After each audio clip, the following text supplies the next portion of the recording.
Welcome to the Publicly Challenged Podcast. Join us on our quest for knowledge to become better hunters, anglers, and foragers.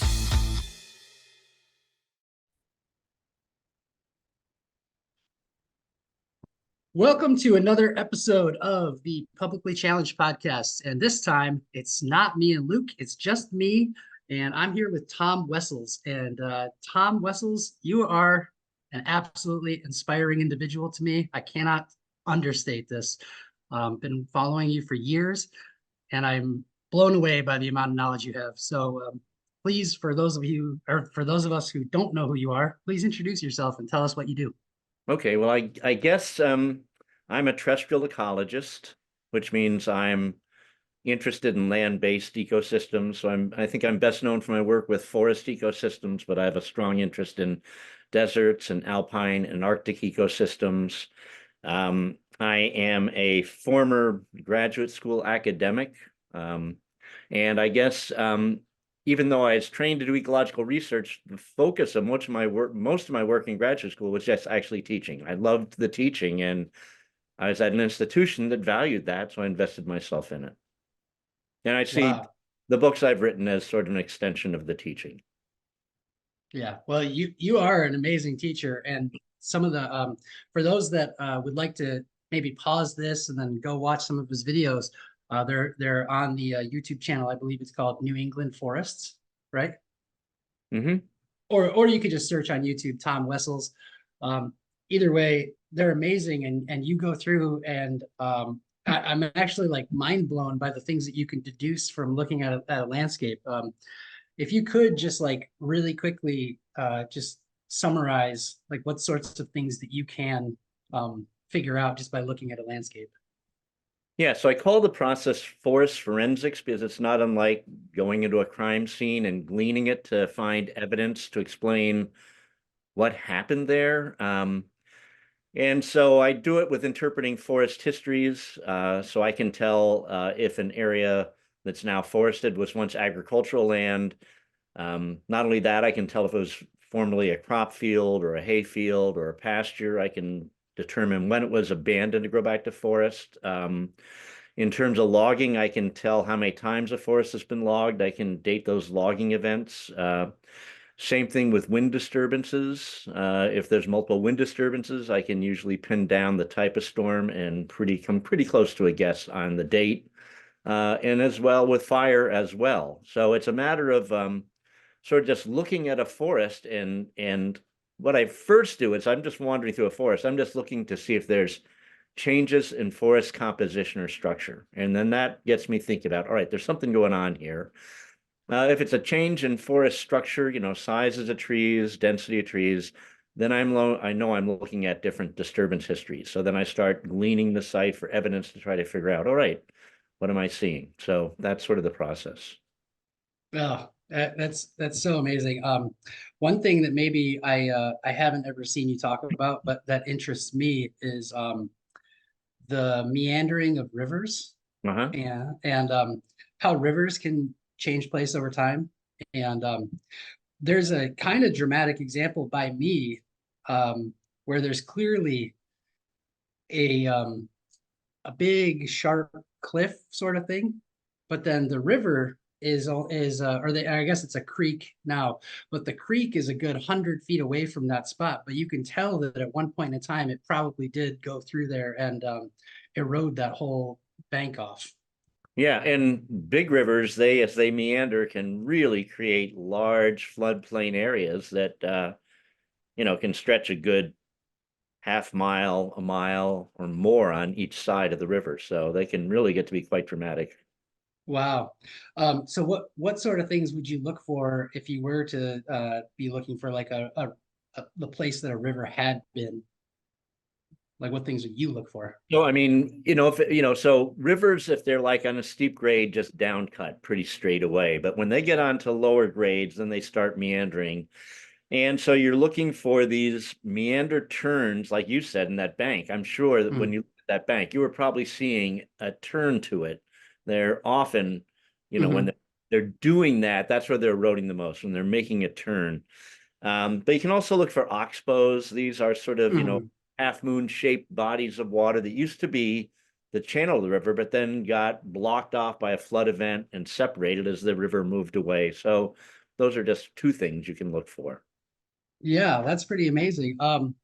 And and then because this is a hunting podcast, I can't help but bring up, or hunting and foraging podcast, I can't help but bring up beavers and they're what they've done to the landscape. And I'm curious what you think may have happened as a result of the beaver fever, as we could call it.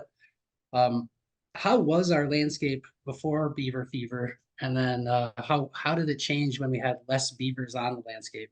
It was dramatically different before the extirpation of beavers. They are, without a doubt, our mammal in North America that, other than humans, alters the landscape quite dramatically.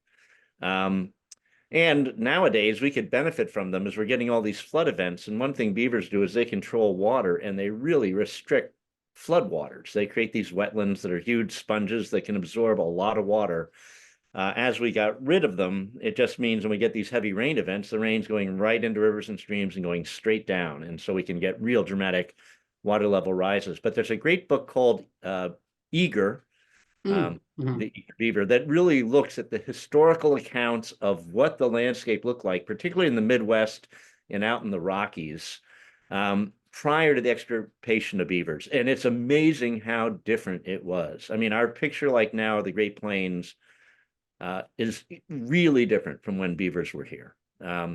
So it was a much more diverse ecosystem because of all these wetlands all over the place that were scattered and creating different successional stages. So they were really quite influential in creating a very, very diverse regional ecosystem and boosting a lot of species richness because of their presence. Yeah. So that's interesting that you say that, because in my mind, I've never actually thought, because I live in northern Michigan. I don't really often sit around contemplating the Great Plains, but when I do think about the Great Plains, I think about kind of like endless expanses of grass, and I don't really think about the water aspect of it. So could you go into more of like what the Great Plains would have looked like with the Well, beavers? it's a good question. I don't think I can actually remember because I read this about 10 Uh, years ago, but I was okay. impressed. But yeah, what I did take away from it was how dramatically different our landscapes were. Okay. All right. Cool. Yeah, and I imagine that there is probably a great deal of difference in where you live versus the landscapes of the Great Plains. Yeah. Yeah.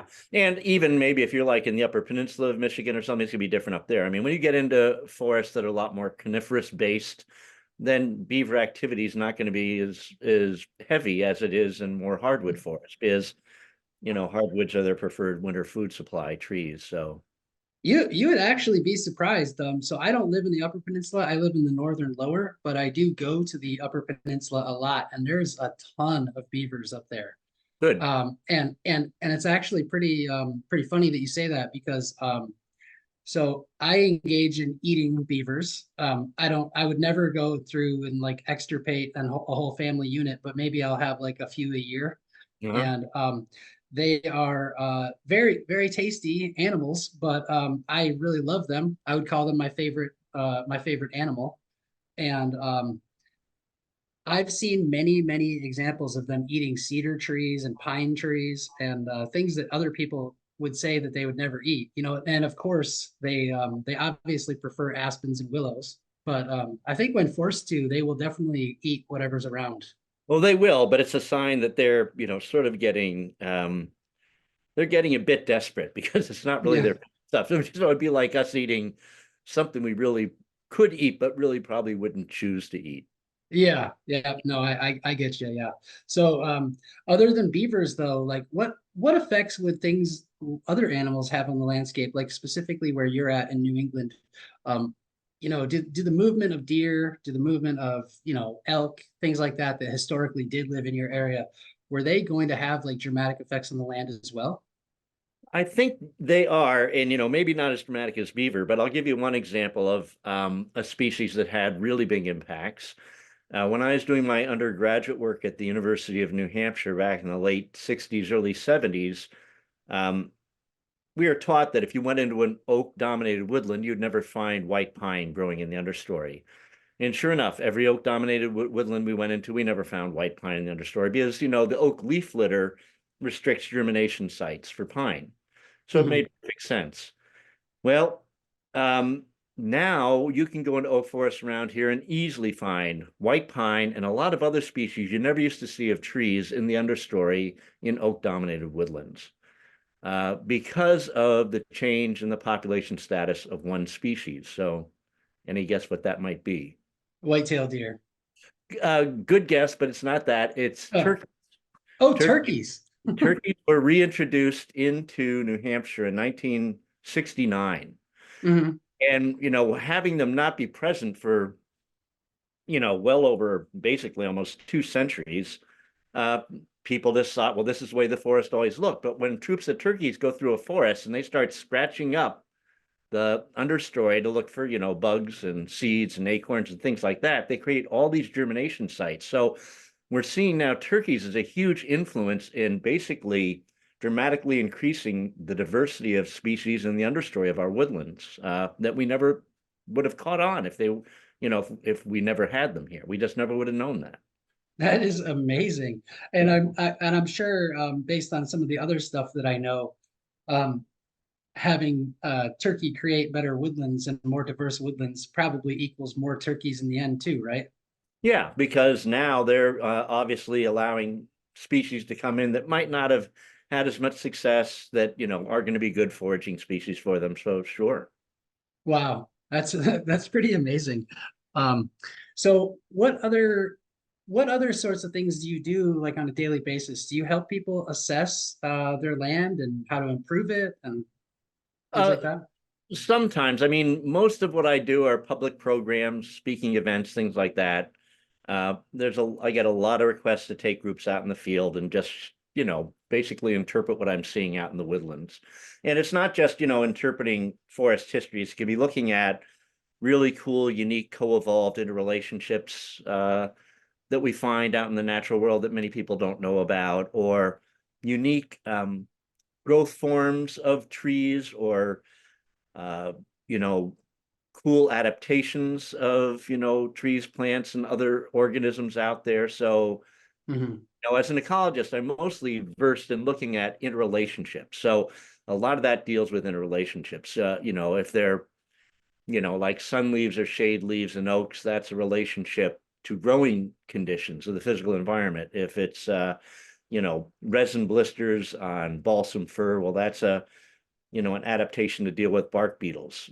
So there's these things that are occurring out there that just aren't random. They're co-evolved interactions that have developed. And, from an ecological perspective, the more coevolution you have taking place, the more biologically diverse and the more resilient our ecosystems get. Because nature's always pushing for organisms to be more energy efficient. There's only so much energy out there. So if an organism develops a strategy adaptation to make it more energy efficient, it gets selected for. But they do that by becoming more specialized, which means their niches grow smaller. And then an ecosystem can host more and more and more species. And it builds up a lot of repetition of function and critical functional roles. Like in decomposition, we don't just have a handful of fungi out there decomposing. We've got hundreds to thousands of species. Hmm. And that's where the resiliency comes in, because if one species goes extinct, the system's fine because it has all these other organisms doing the same functional role. So, Wow, yeah, that part is actually really really cool. And I have watched one of your videos where you talked a lot about coevolution. And one of the cool things that you spoke of was how Virginia creeper won't go to the top of a tree and smother the tree out. It'll stop short of the canopy.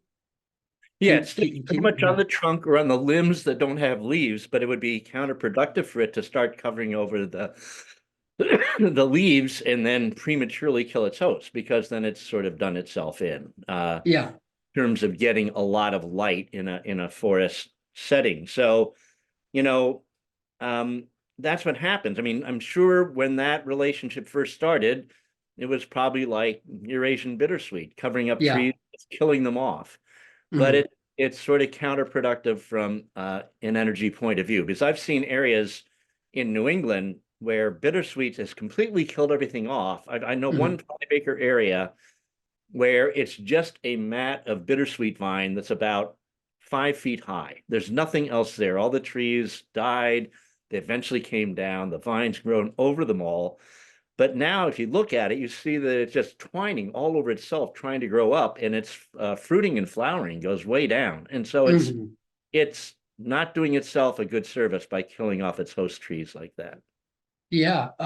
No, this is actually a topic we've been speaking on a little bit over the last few episodes of our podcast, and that is invasive species. And one thing that I wanted to ask you about is so I sort of believe in this concept of like, well, let me actually go back and just say that I personally believe that we will not ever be able to get rid of all of these invasive species on the landscape. I think that that's actually an impossible task, and most of the time it results in us poisoning the landscape. However, I do think that we should do something to help save native species where they are, right?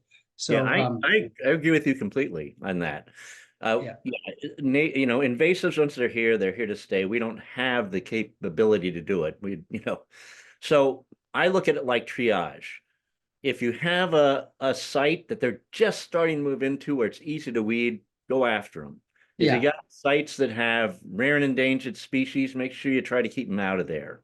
And yeah, if you have the means to work other sites, you can do it. But um, eventually we're not going to get rid of them. And the places where they do establish will be the places coevolution will do its work. But, it takes, 1,000 years maybe for them mhm, to start really working things out so that the ecosystem starts returning to some level of biotic diversity. But yeah, I'll agree with you completely. I think we just got to be strategic and not go nuts. Try to be like Noah in his ark and ferry our native species through until things can work themselves out. So, for an yeah, example, what we're seeing today is sort of child's play in a way to what would have happened 3 million years ago when mhm, the Isthmus of Panama formed, because North America and South America had been separated for, over 100 million years. mhm, And all of a sudden, that land bridge formed, and all sorts of species from North America migrated into South America, South American species coming up here. And the impact of invasives then would have been dramatic. But mhm. 3 million years later, it's all okay. And all those South American species moved up this way are now functional members of our communities and vice versa. So nature's, patient, works things out through time. And we can do our part by making sure that we get our natives through this until that happens. Yeah. Now, I have a question for you. Is it feasible to, I mean, maybe not, but could people actively select for invasive species that have sort of these these like characteristics that would be like maybe geared better towards coevolution? It's hard to say because I don't think we can predict exactly how it's all going to work. So let's say like something like Japanese knotweed, which really I think now is the biggest invasive worldwide. In terms, I think, of a root perennial, it now has the largest biomass of any root perennial in the world. This is Mhm. invasive in all continents. Um, but there's a huge energy resource there. All it's going to take is some organism to have some sort of change, a mutation, a change in behavioral strategy, where all of a sudden they start munching on that. And then Mhm. start getting a biological control, and things will start working from there to work it out. So I don't know if we can predict which ones would be the best to try to work with to develop that. I guess I just trust nature and letting it play out the way it's going to play out. Yeah, that's another cool concept that I've been seeing a lot lately is the so over the last couple of years, I've been noting the autumn olive in my area, which I in northern Michigan, autumn olive is pretty persistent everywhere. We have very sandy soils, which autumn olive seems to thrive in. And what I've been noticing over the last few years is more and more deer browsing on them, and more rabbits eating the bark, stripping the bark off of the younger ones in the and actually like top killing them. And I was remarking recently that I thought that was a cool adaptation. It is. Yeah. And you're right, and it is, and there's a resource there, so they can figure out that, well, maybe this isn't the tastiest stuff, but it works for us. Then yeah, then you start getting, now you're getting a process of coevolution taking place. Yeah, yeah. So what other kind of things have you been seeing, like maybe in your area that might be like indicators of a future coevolution? Oh, golly, I mean, well, a good one is, I mean, it's not a future one, but it just shows how far this can go. Are oak ball galls. So, Mhm. leaf galls on oaks, you can get the apple gall, which is a solid, really hard, round gall that grows in the underside of oak leaves. The ball gall is hollow and has like actually these little rays of material going to a central area where the larvae exists. Um, Studies are showing now that when you look at those ball galls, that when they're growing, they're green, so they're photosynthetic. They're on the underside of the leaf where they don't block the oak's access to sunlight. And studies are showing that those galls produce more energy through photosynthesis that's embedded in them. So Hmm. any oak that gets one of these is actually getting an energy boost. Um, and yet, when that first started as a brand new ecological relationship, it was probably a very, very nasty parasite, maybe even killed trees. Hmm. But that was not a good strategy, and coevolution pushed it along now to this mutually beneficial interaction. That's amazing. And how long did you say, or did you say that has been around for? I have no idea. I think they've Oh, been around pretty long. I mean, that's what I'm oh, saying. This okay. usually takes a pretty long time. So, you Yeah. know, for example, um, Eastern hemlock was throughout its present range in North America about 5,000 years ago. Hmm. Then all hemlock pollen disappears for 1,000 years. And then all of a sudden, Really? 4,000 years ago, starts coming back. So we got some sort of, pathogen that came in that really took it out. But like most of these things, and this is what's happening with our tree species, I don't think we're going to lose tree species. I think they're going to be decimated dramatically. Hmm. But there'll be some that, will have resistance, and that becomes the breeding population, and then they'll return. So, for example, I think since 2012, I've now come across 5 different stands of American chestnut that are regenerating. And these are Really? for American chestnut. These have nothing to do with hybrids or anything like that. Yeah. But they had some level of resistance that allows them to encapsulate the fungus and cankers, and they make it to about probably 60 years of age, but they probably had a good 30 years of reproductive time. And since American chestnut has to cross-pollinate to make viable nuts, the offspring should have a higher level of resistance. So generation after generation, should start getting bigger and bigger and bigger, and eventually just repopulate. Yeah. Wow. That's pretty amazing. Yeah. The American chestnut is a tree that I highly value, and I'm not in their native range Yeah. where I'm at, but uh, believe it or not, so there was an insane asylum put into the town that I live in a long time ago, and the guy in charge was extremely interested in planting edible nuts and trees and things, and just like all kinds of diverse trees that don't belong here. And we actually have some American chestnuts growing on the property of that place. And it's not an insane asylum anymore because those kind of went out of style. But it's now a place where it's like 500 acres of in-town park for people to walk around in. And I teach a lot of foraging classes out there. And when I show people the American chestnuts, they go, "Whoa, we have those things still?" Yeah, but I mean and you're lucky you'll have them for a while because that's a disjunct population. So there are like some grand American chestnuts planted out in the Great Plains and stuff that are just isolated and they don't get hit by the blight fungus. Uh, Mm, but you need to make viable nuts and stuff. You need to have a population of them that are cross-pollinating. yeah. The biggest issue that we face here, and ours do actually have blight. Oh, they do. Yeah, they do have blight, but the biggest problem that I actually face in gathering the nuts is that there's so few of the trees that they're wind pollinated, and they don't make that many nuts. And then the nuts that are there are quickly eaten by squirrels. Yeah, I'm sure. Yeah. So Is it an overstatement? Because I've heard that the American chestnut tree, it's been overstated how populated it actually was at one point in time. I wanted to ask an expert here.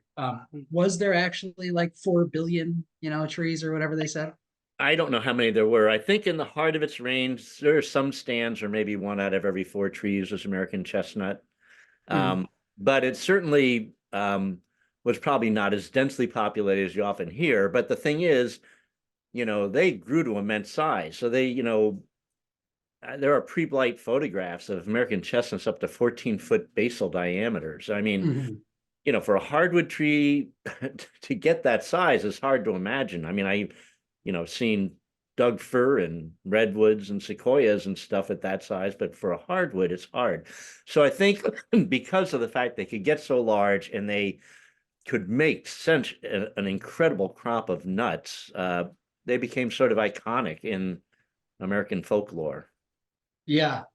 Um, do you believe or buy into the concept? And I mean, I personally do, but I want to ask you, um, of basically kind of like an intentional burning of the understory in these forests so that they would be predominating in nut bearing trees for the native populations that lived here. Certainly, native peoples definitely use fire as a management tool. Around here in New England, it was used mostly along the riverways to clear out areas for garden plots on the Mhm. stone-free alluvial rich soils. In some sites in southern New England, they were burning forests that really had a good amount of white oak, shagbark, hickory, American chestnut to select for those trees, and then create understories of things like blueberries. So they were sort of doing permacultural practices. So I think in the right forest communities, it can definitely work. And I think a lot of our forests in the United States, particularly as you start getting down into the southeastern United States, the western United States, a lot of those forests were managed for a long time by indigenous people, and they evolved with a fire management regime.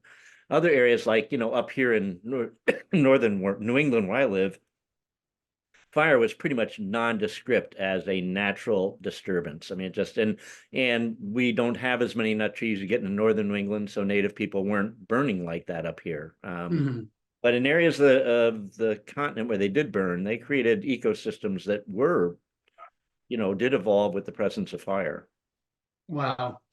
Um, that's pretty amazing. And I mean, do you think that that just comes from observation, or do you think that that just came from like some sort of intuitive moment from one person, or like a natural fire happens and then they go, wow, the game sure did increase around here. Well, I think they were really connected to the natural world in an intimate way. So I'm Mhm. sure, I mean, they know things about the natural world we still are learning today, that's written in some of their stories of things that we've just found out about. So, connection between trees, and the trees can communicate and things. I mean, these are all pretty recent things for us, found out in the last maybe 30 or 40 years. But Yeah. in people, I think, understood it because they were keen observers. They were out in the natural world solely. I mean, that was their home, that was their mother, that was everything. So it doesn't surprise me. I mean, they were every bit as observant, as smart as we are, but even more keen and tuned into the natural world than I think we are today. No, it doesn't surprise me at all that they would get it. That yeah, we can use this as a tool to manage things. Yeah. One classic example of what you just mentioned was that a few years ago, I remember reading that they recently found out that prairie dogs cause rain on the Great Plains, and in the stories of Great Plains tribes, the prairie dogs were the rain bringers. Yeah, well, there you go. And I didn't know that, but I wouldn't doubt it. I mean, I think so many organisms play roles in ecosystems that I think um, you have to look at an ecosystem in a holistic way, that all these organisms are interacting and they're doing things together that um, wouldn't happen otherwise. And they create these emergent properties and things. So it doesn't surprise me at all that prairie dogs in some way could be influencing weather patterns like that to bring more rainfall. I mean, I don't know how they're doing it because I've never heard about this, but it wouldn't surprise me. So apparently, according to the research that I read, prairie dogs dig down these big elaborate tunnels, and then what that does is it causes a transpiration, Mhm. an evaporation of the water from the subsoil into the air, which then causes rain clouds to form, Ah, and then you take those out of the landscape, and all of a sudden it becomes this dust bowl. yeah. So I And wonder, like, I mean, I can get that because if they're going to, like usually evaporation, in let's say prairie areas, it probably doesn't get down much more than a few feet. But if they're getting down 6 feet, 7 feet, 8 feet, and getting down to moist soils, sure, I can make that make sense to me. Yeah. But I just think that that's very cool. Like you said, like they had it in their stories, Mhm. the prairie dog is the bringer of rain. And then, Yeah. that was just like a folk tale, but then we, with our white lab coats, we go in and we go, hey, you guys were Yeah. right. Yeah. And, and they're like, duh. Yeah, right. Well, I guess So, if you've been around observing these things for thousands and thousands of years. Yeah, you get it. yeah. So earlier on, you mentioned that there was some pretty that you teach classes and that you'll go through some pretty elaborate like symbiotic species that are together. Can you name some of them like that would be of interest? Well, I mean, I was saying, our recent understanding of things like, Suzanne Simard's work with mycorrhizal fungi. Mhm. We had no idea. I remember when I, again, did my undergraduate work in UNH, I was just taught that trees simply compete. They're Mhm. individuals out there, they're competing. We know that's not the case, that, mycorrhizal fungi network all these plants in a forest together and energy nutrients going back and forth. So yeah, there may be some competition to get in the canopy, but below ground, there is a lot happening that's mutually beneficial. Her work has shown that certain times a year, mycorrhizal fungi are extracting energy for paper birch in the study she did in British Columbia and feeding Douglas fir trees, and then that flow is reversed at other times of the year. So all of a sudden, that's like Wow. that doesn't look sort of like competition. There's something else going Mhm. on. So that's just one, but there's so many. I mean, if you look at here, I live on the coast of Maine, so we get a lot of ocean fog. So our trees are just coated in lichens. Mhm. And I've heard arborists say that, they go into a forest and they see like, or they go into somebody's yard and they see this tree who has, the crown is declining.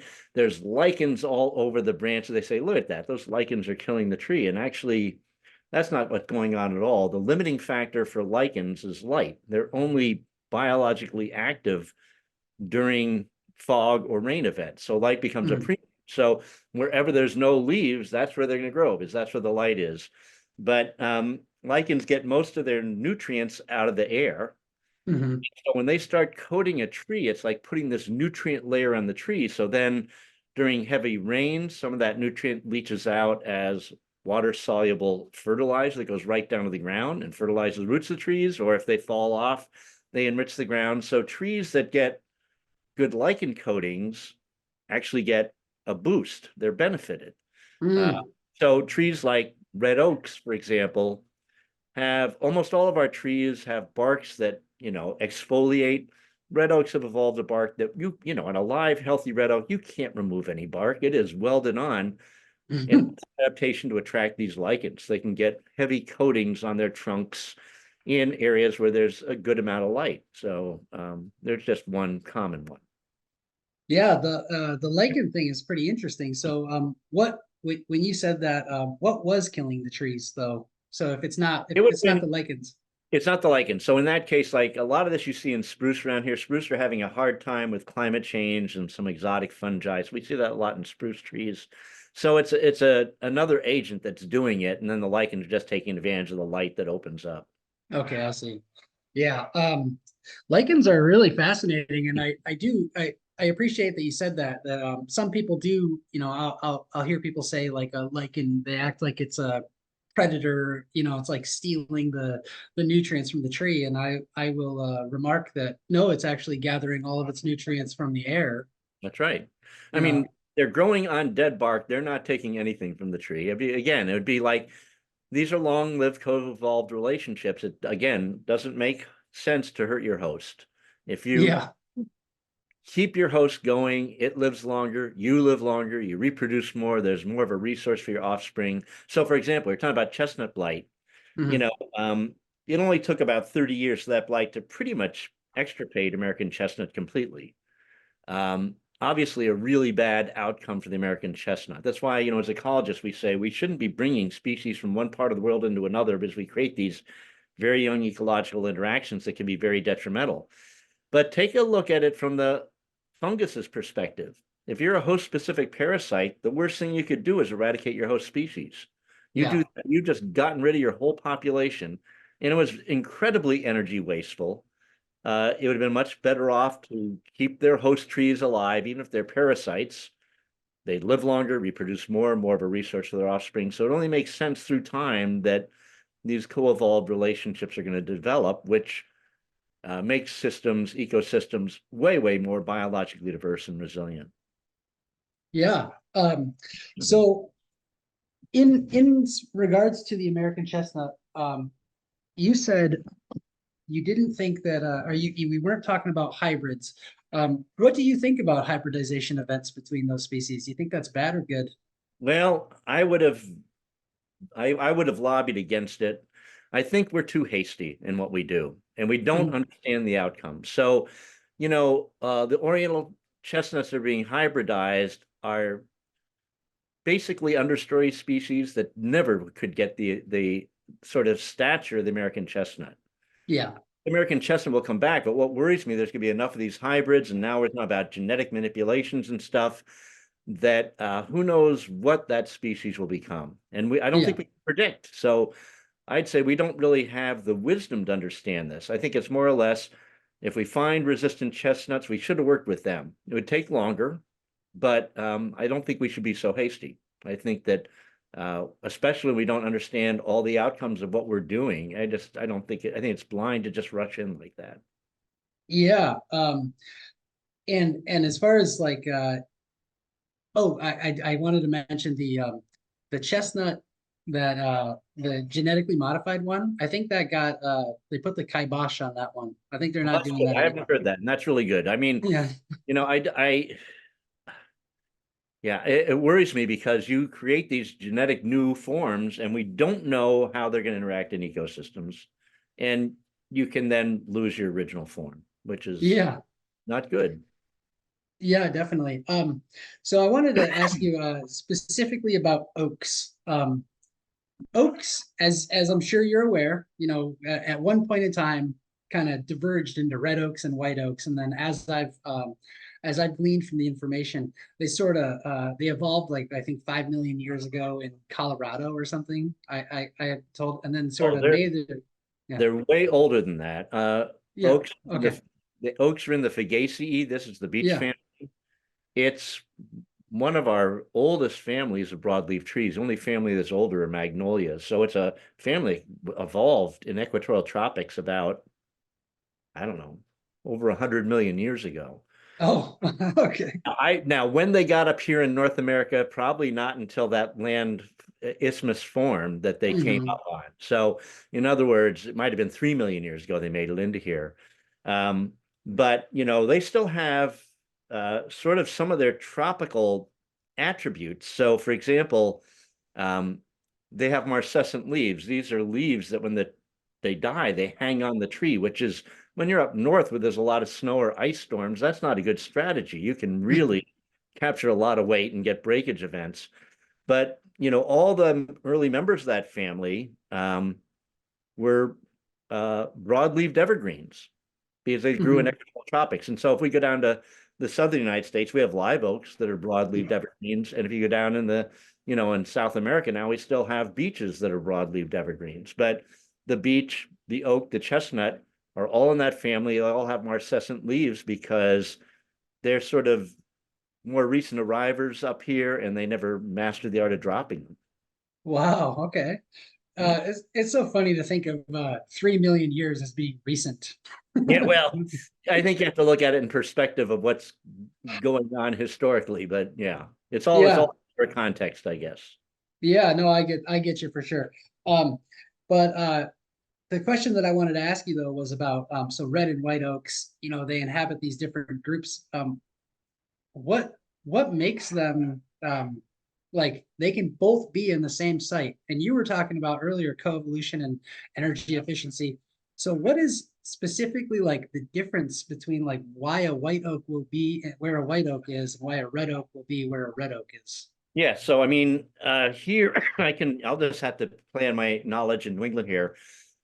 White oaks are more southerly in range distribution. Like, we Mhm, have red oaks up here in coastal Maine. White oaks don't make it up here at all. So mhm, white oaks predominantly have done better in New England, south facing pretty hot, dry sites. And they're more fire adapted. That flakier bark is a more fire adapted bark than the bark of red oak. So they do better on these sites that are drier, warmer, things like that, where red oak is better on, sort of more moderate sites in terms of moisture and stuff. At least that's the way it is here in New England. Now, I should say both of them have these shade leaves and sun leaves. I think I mentioned that earlier.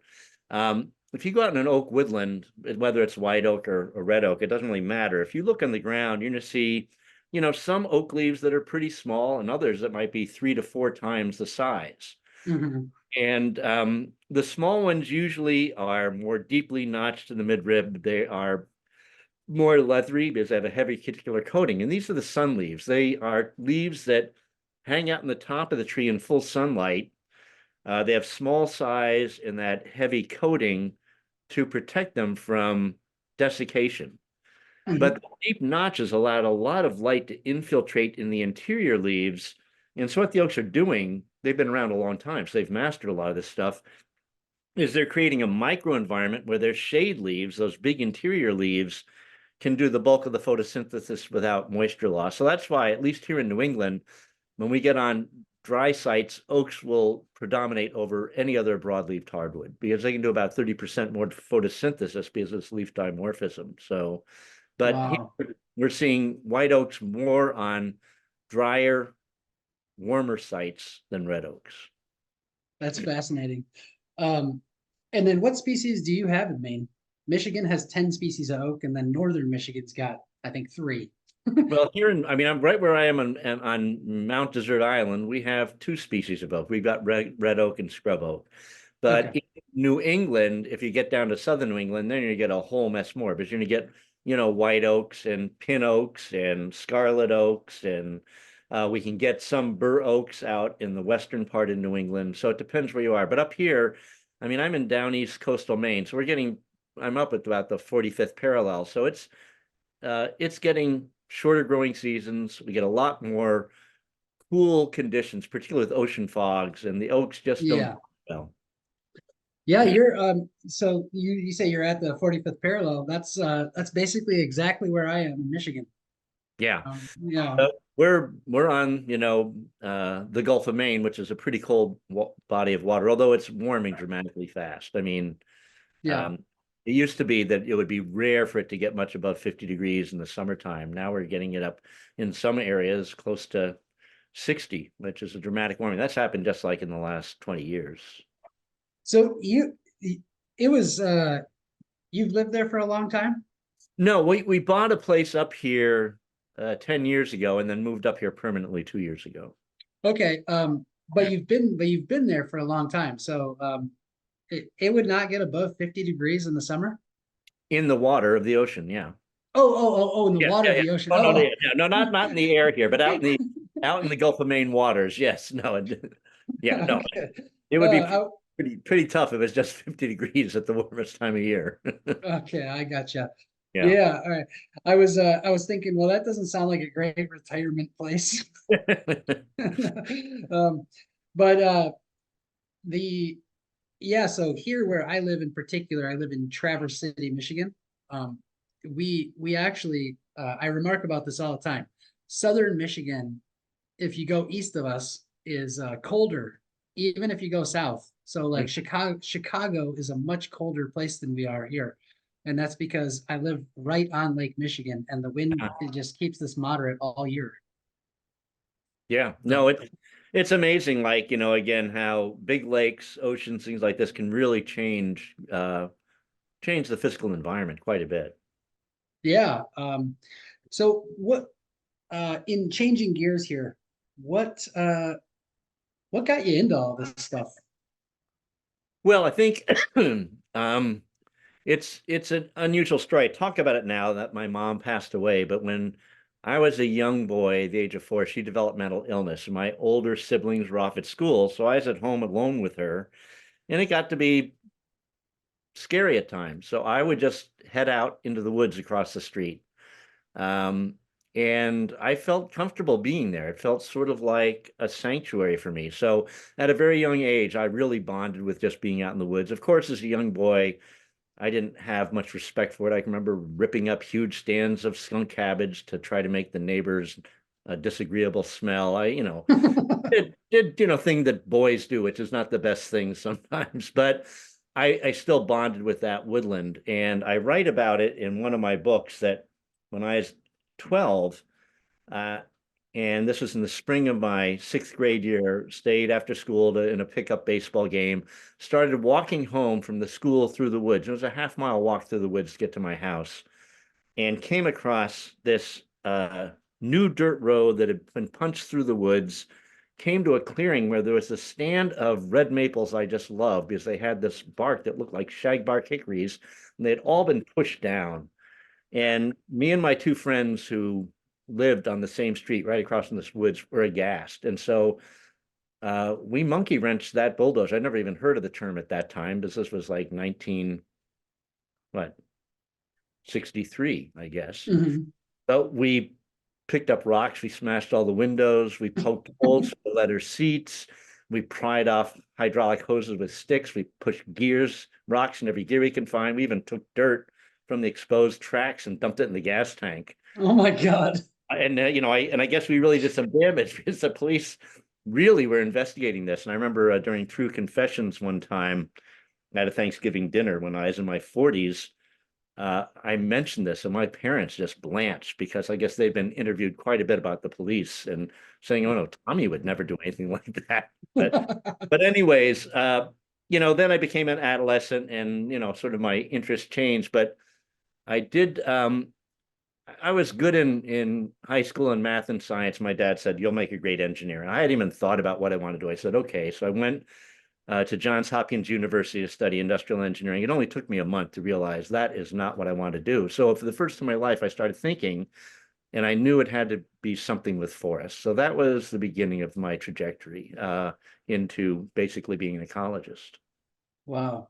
And as an ecologist, what is your favorite thing that you get to do? The favorite thing I get to do? Yeah. Uh, wander in incredible landscapes. It's interesting. I mean, I was trained to be a research ecologist, and I did it. I could do research, but I quickly learned that it wasn't my predilection. I didn't want to stay stuck in a point just collecting data. I'd be up in the Rockies and, come across a mountain lion track and I'd start backtracking it. And I don't know how many days of research I lost because I got distracted and started wandering. So, yeah, I wasn't lost. Not all those that wander are lost, but I'm a wanderer and I just Yeah. wander, look.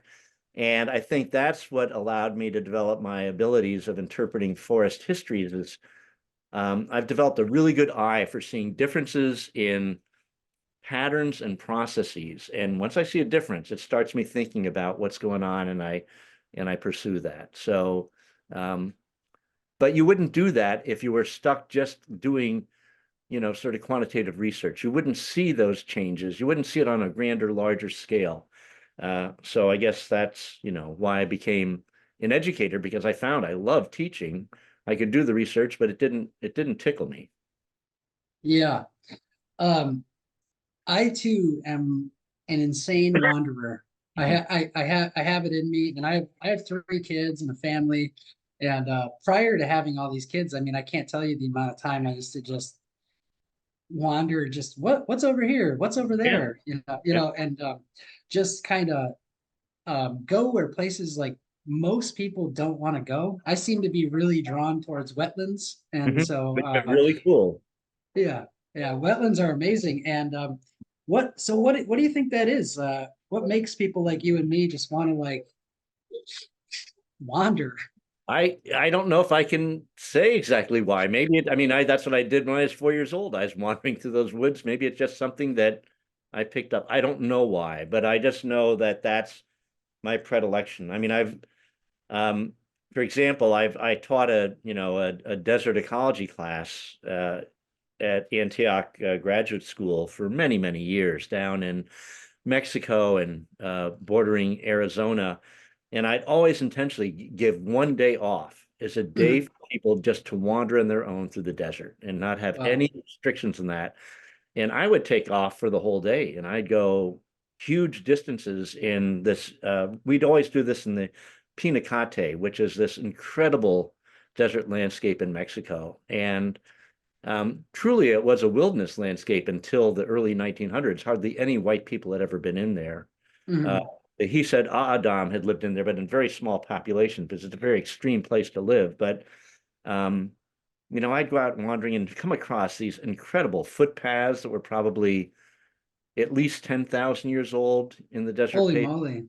And actually, there's a debate that some people are saying they're 35,000 years old based on desert varnish of the rocks that have been pushed to the sides, and came across huge intaglio, you know, things out there of wild animals and stuff the native people had done. And it's just like I'd see these things and I just became hooked. I just had to keep going, like you in the wetland. Just what's over there? What am I going to Mhm. find? And Yeah. yeah. So a desert. I had no idea that you were this desert expert, but that brings me up to another question I have for you then. Um, is it true that like when we look at a desert, what we're seeing is actually like the last remnants of what was once like this like really flourishing landscape? it Like it's changed dramatically over the, you know, 40, 50 years I've been going down there regularly. I mean, for example, in the Pinacate, which I think has one of the most diverse floras that I know of in the Sonoran Desert, um, there used to be saguaro cacti, sonita cacti, desert lavender, brittle bush, all these all these amazing desert plants. And you go down there nowadays, and they're almost all really hard to find. Creosote's taken off, and it's just the droughts down there getting so severe, and the temperatures are getting so hot because this is a volcanic landscape that has black cindery substrates. So, mhm. surface temperatures down there probably getting up 180 degrees or more. And, it's really changing it dramatically from what used to be a very, very lush, very diverse desert ecosystem to one now that's very, very different. How do we help that? I don't know if we can at this point. I think this is the sort of things that will have to work themselves out through time. Uh, Okay. what's happening is, luckily, there are in that region of North America, there are mountains. And so deserts are moving up slope, sort of the way, Mhm. you know, other ecosystems that are in mountains are doing it. So I think those can become refugia. And then, and I'm sure that, what we're seeing with climate change will start reversing course, probably sometime in the next few hundred to maybe 1,000 years. And they'll return. They'll come back down again, and things will probably start moving back out again. So, um, yeah, I have hope that in the long term it'll be fine, but you're going to see a lot of changes in the short term. Yeah. I saw a video recently of a guy that was he went to visit a paper birch stand that was native to an area, but it was isolated by hundreds and hundreds of miles. And that actually reminds me of what you just said, because as climate changes, we're gonna start to see these populations move into these areas, and they're gonna colonize new places. And what will end up probably happening is we'll over time that climate will shift back, and then we might have like a remnant population stuck somewhere, Yeah. you know. It's possible. I mean, like if you go up to Cape Breton Island on the north shore of Cape Breton Island, you get into ecosystems that are just like being down in Pennsylvania. They are disjunct because during the hypsothermal about 6,000 years ago, it was a much, much warmer climate and everything migrated up and then it cooled off and it all restricted. And they're right on the shore by a really warm current. So they were able Mhm. to exist, but they're like it's white oaks way up there that are really disjunct. I mean, they're hundreds and hundreds and hundreds of miles away from where you can find any of the white oaks. Wow. Yeah. So this brings up another question for me. Um, the Upper Peninsula of Michigan, the Black Hills, and then the West Coast and Alaska, they all have what would it be? Thimbleberries. Uh-huh. And thimbleberries. What causes a native population to be, that disjunct? You have Alaska, the Yeah. Black Hills of South Dakota, and then the Upper Peninsula of Michigan. Yeah. So again, I think probably, probably I'm guessing, I don't know this for sure because I don't know their ecology, but it's probably going back to the hypsothermal where their ranges were probably much bigger and maybe not so disjunct. And Mhm. now they're restricted in these little pockets. We've seen the same thing with, other species like the white oak I mentioned. So that would be my guess. I don't know the full story though of them. Yeah, it's pretty fascinating with thimbleberries because they're all the rage in the UP. Every summer, you get all these people going out and picking thimbleberries, and then meanwhile, they're largely pretty much ignored in Alaska, and because they're just like this big sour raspberry. That's right. And you have lots of like things like incredible blueberries and Yeah, bilberries and other stuff. Yeah. yeah. So, what what other things are you getting? We're kind of coming up here on an hour. I just want to say, like, how can people follow you? How can people sign up for courses? Like, what things are you getting into? Well, I don't have a website intentionally because we get asked, my wife is my business manager, and we get asked, we get way more requests than we can handle anyway. So we don't advertise it, but um, people can go to Antioch University and find my website and get my email if they're saying, "Are you doing anything in this area?" I mean, the last thing I did was actually I was scheduled to go up to the Upper Peninsula of Michigan, and then the pandemic hit, so I ended up doing a Zoom program Oh, wow. for people in Michigan. And they said we're going to get you back, and I'm waiting to see if they will. But if I get that way, I'll be sure to let you know, Clay, and then you can Yeah. know. Oh, I would die for that opportunity, Tom. That would be amazing. Um, and then is New England Forest, is that the only videos that people can find of you online? There are probably some others, but those those are the ones that I think are the best. I mean, Ray Aslan, who's the filmmaker, and I mentioned this to you before we got going recording. He had retired, and this just became a hobby, but he's gotten good at it, and his stuff has taken off. So, yeah, pretty much, the stuff on interpreting forest history, treating the forested landscape, coevolution. Ray did the best stuff on that. With Okay. And then your books, you have how many so far? uh, well, that I've solely written six. There's a seventh book that was jointly written by me and another person. Okay. Great. Well, I really enjoyed this conversation with you, Tom. As mentioned, I think you're an inspiration to all of us wandery people out there. And Good. That's like a clan kinship. yeah, yeah. And yeah, I hope that everybody listening goes out and gets one of your books and takes some time to just see what's out there. I mean, I personally believe that it does help us with foraging and hunting, which is why I had you on the podcast. Well, Um, I mean, if you start doing the work I'm doing, you start seeing things uh, in a greater holistic way, which I think would be helpful because you start seeing yeah, patterns, and all of a sudden those patterns you can think about, well, I bet this is relating to this and this and this, which could directly relate to foraging and stuff. So, yeah. it makes sense to me. Well, Tom, thank you so much for coming on, and maybe in a year or so we'll catch up again and see if you got anything else going on.